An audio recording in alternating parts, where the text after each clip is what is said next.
retourner vos feuilles? Non. Excellent. Je vais vous laisser 4 secondes pour le remplir. Vous écrivez ce qui est écrit, les 3 derniers chiffres de votre numéro de téléphone.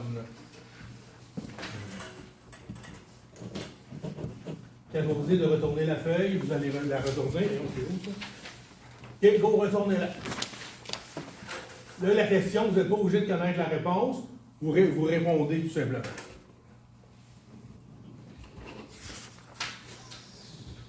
OK. Vous avez tout le monde a répondu? Tout le monde a répondu? Oui. Oui. OK. Fait que je présume que vous avez encerclé B. Non. Non. Non? OK. J'ai encerclé. B? Qui a encerclé d'autres choses que B? OK. Bon. Normalement, quand on fait le test, les gens répondent souvent B pour la simple et unique raison que c'est un principe du cerveau et des automatismes. Puis quand on a écrit les 3 derniers chiffres, on va être porté, ce qu'on a fait comme exercice avant, à répondre 3 chiffres. La vraie réponse, c'est en 1162, en passant. Ah, ben je Vous l'ai. savez? Je l'ai. C'est bon, ça. Mais le but de ça, c'est de créer un automatisme. Là, ça n'a pas marché avec tout le monde parce qu'il y en a qui connaissent la réponse. Fait que maintenant, le lien avec mon sujet de ce soir, c'est le cerveau et les automatismes dans la vie. Donc, le lien avec cette question-là, qui normalement fonctionne à plus de 90%, le lien de cette question-là, c'est les automatismes dans la vie. Un des premiers automatismes qu'on a, généralement, c'est qu'on apprend très, très, très jeune, c'est le bien et le mal. On classe inconsciemment ou consciemment toute action ou comportement, soit bien, soit mal. Vrai ou faux? Vrai. OK. Donc, généralement, là, la question qu'il faut se poser maintenant, là, je vais arriver avec une conclusion particulière. Moi, je vous dis que le bien et le mal, de un, c'est un concept de perception grossier. Le bien et le mal n'existent pas vraiment. Mais pour arriver à ça, je dirais qu'il faut se baser sur quoi? Le mal et le bien est basé sur quoi? Oui, répondez. La religion. La religion, la morale, l'éthique, finalement, tous des trucs qui sont à saveur de sensation, de perception. Machiavel le disait aussi, le monde est un monde de perception. Et puis, la religion, c'est aussi la perception. Le mal et le bien, c'est juste un concept de perception grossier. D'ailleurs, le mal et le bien, c'est le même fil conducteur. Hein? La haine et l'amour, c'est pas deux contraires.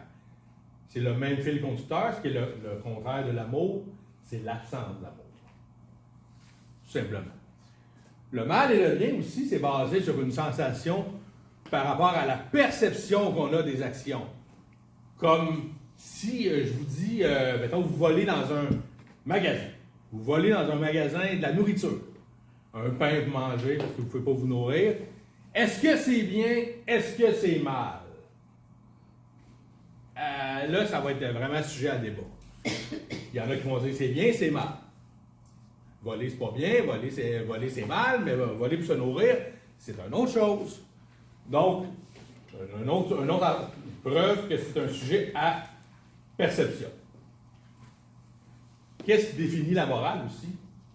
C'est des gestes. Des gestes. Comme, pourquoi le gouvernement aurait le droit de mettre à mort des gens? Alors que le meurtre, c'est mal. En général, c'est pas bien de tuer des gens. Mais pourquoi le gouvernement a le droit, le gouvernement américain ou tous les pays où la peine de mort est valide? Pourquoi le gouvernement a le droit de tuer des gens et de faire ce qu'on appellerait le mal? Donc, encore là, c'est un concept de perception. Évidemment, s'il y a un vilain pédophile qui est condamné à mort, je pense qu'on est tous d'accord que ce soit bien ou mal, c'est une bonne chose pour l'humanité. Mais par contre, pourquoi quelqu'un, comme un juge, peut déclarer la mort à quelqu'un? Le bien et le mal, encore là, c'est une notion de perception. C'est un ressenti. C'est vécu par rapport à une situation, à des sentiments. Maintenant, si on regarde aussi pour qui est la légitime défense. Quand vous vous défendez, mettons que quelqu'un vous attaque, qui est mal, en théorie, est d'attaquer quelqu'un. Mais encore là, si la personne sait que si elle vous attaque parce que vous avez volé sa sœur, est-ce que c'est bien, est-ce que c'est mal? Bonne question. La vie n'est pas manichéenne. Elle n'est pas conçue de bien, de mal. C'est beaucoup de nuances, de gris. Et le système, il n'est pas fondé sur le bien ou le mal. Il est fondé sur si vous êtes un pion ou un joueur. Tout simplement. Je vous remercie.